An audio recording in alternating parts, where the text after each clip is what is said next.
name is Azeezah Kanji.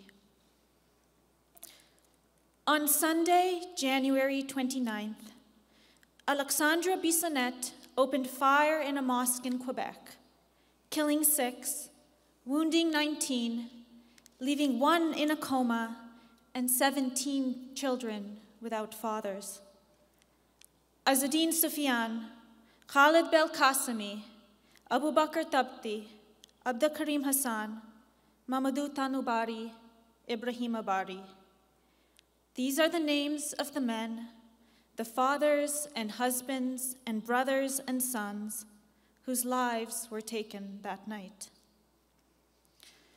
Bissonnette's bullets shattered the illusion that Canada is a refuge from the violence of Islamophobia.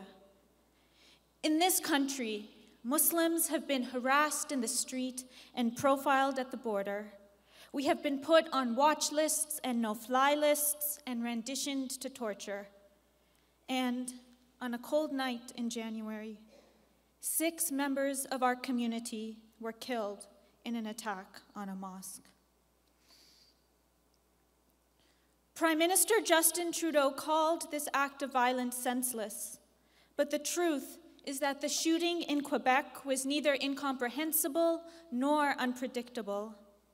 It was not senseless, but the deadly manifestation of a common sense which has long misrepresented Muslims as terrorists, Black people as dangerous, Indigenous people as barbarous, making violence against us possible, and laws and policies that hurt us seem rational. The great Toni Morrison said, the very serious function of racism is distraction. It keeps you from doing your work. It keeps you explaining over and over again your reason for being. Somebody says you have no language, and you spend 20 years proving that you do. Somebody says your head isn't shaped properly, so you have scientists working on the fact that it is. Somebody says you have no art, so you dredge that up. None of this is necessary. There will always be one more thing. The daily demands of responding to racist stereotypes are a distraction. They keep us frantically mopping the floor while the leak in the ceiling continues to pour. There will always be one more thing. As Muslims, we are kept so busy trying to demonstrate that we are not terrorists, that we cannot even begin to question why terrorist is equated with Muslim and Muslim is equated with terrorist, even though terror attacks against Muslims have killed 3 times as many people in this country as terror attacks by Muslims. We are kept so busy trying to prove that we are human that we cannot even begin to ask how we became so dehumanized that our humanity became something that needed to be proved. We are kept so busy trying to show that we belong, that we cannot do the work of transforming the systems of exclusion that cast so many of us out in the first place. Racism runs deep in Canada, beneath the thin skin of multiculturalism we have put on top of it. This is a country where people with skin like mine were once prohibited by the continuous journey regulation from coming in, and where some politicians are now proposing values tests to keep us out once again.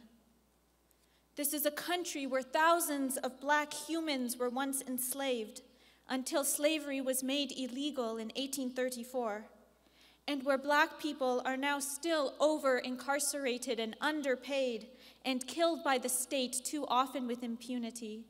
And as we remembered those killed in Quebec, I want to also remember those killed by police, like Jermaine Carby and Abdurrahman Abdi and Andrew Loku.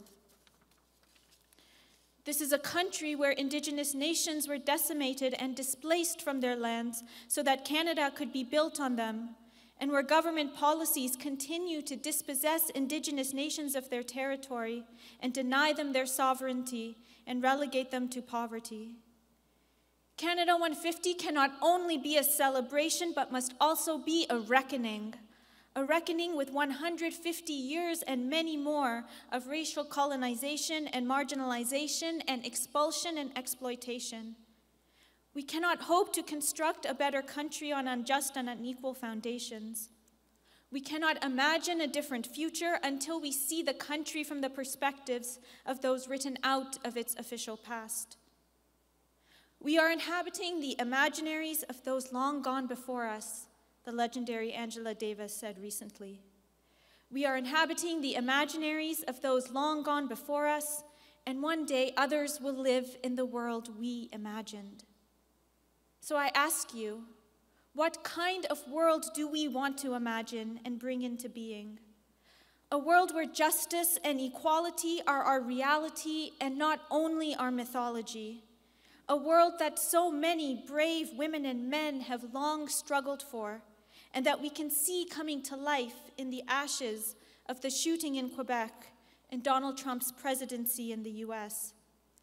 We see it in the campaign started by Indigenous activists to say, "No Muslim ban on stolen land."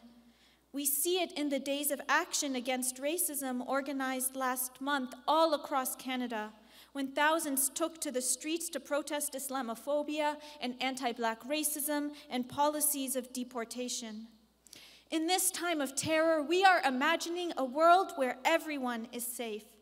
A world that those who come after us, inshallah, God willing, will live in 150 years from now.